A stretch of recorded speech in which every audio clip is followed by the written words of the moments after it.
It will be the former governor's first and indeed probably his most significant. He has a bludgeoned and a really huge debt situation in the country, but also a revenue situation in which the SARS is in turmoil. And it seems that we may not indeed collect the money we'd like in order to properly execute the fiscus's needs. So it becomes a difficult juggling act, not just for this financial year, but headed on to the next 3 years. So the medium-term framework is what will be focused on in that medium-term budget policy statement on Wednesday. But how much more can Finance Minister Tito Mboweni bring out? Let's chat now to Peter Faber, who is the Senior Executive for Tax at SAICA. Peter, thank you so much for your time. Good afternoon, Honorable. Just start off immediately with just your expectations. Surely this is going to be an interesting one, but not necessarily shoot the lights out. Well, I think the medium budget policy statement never is something that we expect big announcements to be made. I think the biggest announcement is probably the funding of the fiscal stimulus package that the President referred to and where that money is going to come from. So from a big highlight, that is probably the only big highlight coming from any new announcements. Yeah. Last year, however, we saw then Finance Minister, we've been through two since then technically, but we saw then Finance Minister Malusi Gigaba say that this is the dire situation in which we face ourselves in, and now we're planning to fix it. And he showed what he planned to do in February. We come to the medium-term budget policy statement now. Do you think we've gotten anywhere near fixing the issues of the last medium-term budget? I think you correctly identified there were two big issues. One was the debt that you spoke about, and the second was obviously the salary bill. Yeah.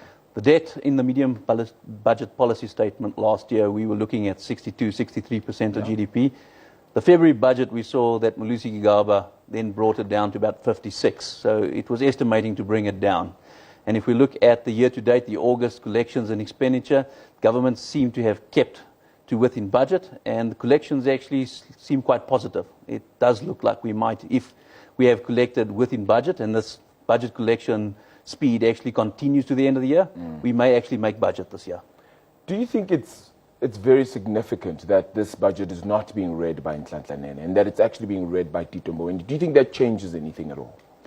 Well, I think if you understand how long the budgeting process actually takes, the input of the departments, all the Treasury officials, the minister at the end of the day just announces it and provides the guidance in the final.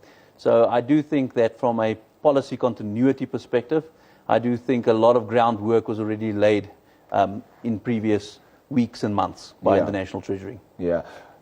Other important elements then of this, as you said, yes, the stimulus plan becomes very key. Yes, perhaps how we're going to reach that debt ceiling and whether it comes down a notch because we kept in budget is going to be key as well. But do you think he needs to try and find new packages or new ways to bring in revenue? Do you think he adds or brings a hint of what he might bring in February in terms of higher taxes of any sort? You know, there's still a few revenue aspects that some people may question. Look, the new Minister of Finance has made the right noises. He's noted that we actually need a total rethink of how we're going about stuff.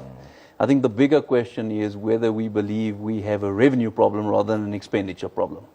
And if you... Which would you say we have? An expenditure. I think we've been making the submission in Parliament. If you just take since 1995 to today, we probably have, and that's at today's values, more than fourfold increased our total revenues, which we don't have a revenue problem. We actually have a spend. If you look at the unlawful expenditure or irregular expenditure, this has gone up together with local government you added with to exceeding 100 billion. So we got a big problem in accountability and spending properly. Same with CapEx, we're not necessarily spending on the right things. And I think that's we need to first fix before we say that we actually have a revenue problem. We always speak about actually doing things, about the actual implementation. So we're going to chat reforms. I know for a fact that he's going to speak about reforms surely on Wednesday, but it's the implementation of those reforms that are surely going to be key in bringing out a better message. Well, and that's the problem we have, is that National Treasury can only create the money on paper. At the end of the day, it is the departments who need to spend it properly and to make that service delivery.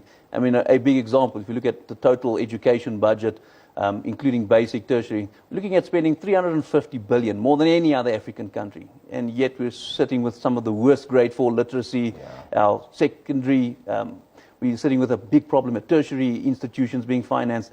So we have to ask ourselves the question, if we're spending so much money, what are we getting back for it? And that, unfortunately, is not under the control of National Treasury. Yeah. Having spoken to the ratings agencies, they say that South Africa is one of the very few African countries that is really obsessed with a credit rating.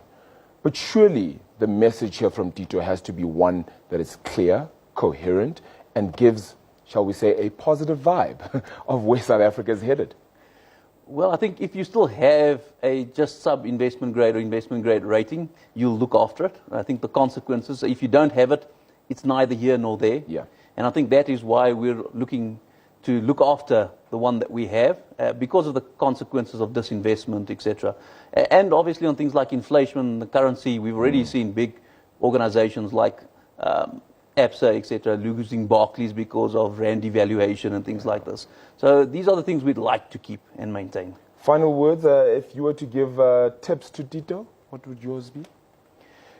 Well, I think that's the thing. The big thing is the debt. We need to hold people accountable for spending money, and we probably need to go in a bit more conservative in estimating things so that when we get it wrong, we don't necessarily have to borrow to fix big gaps.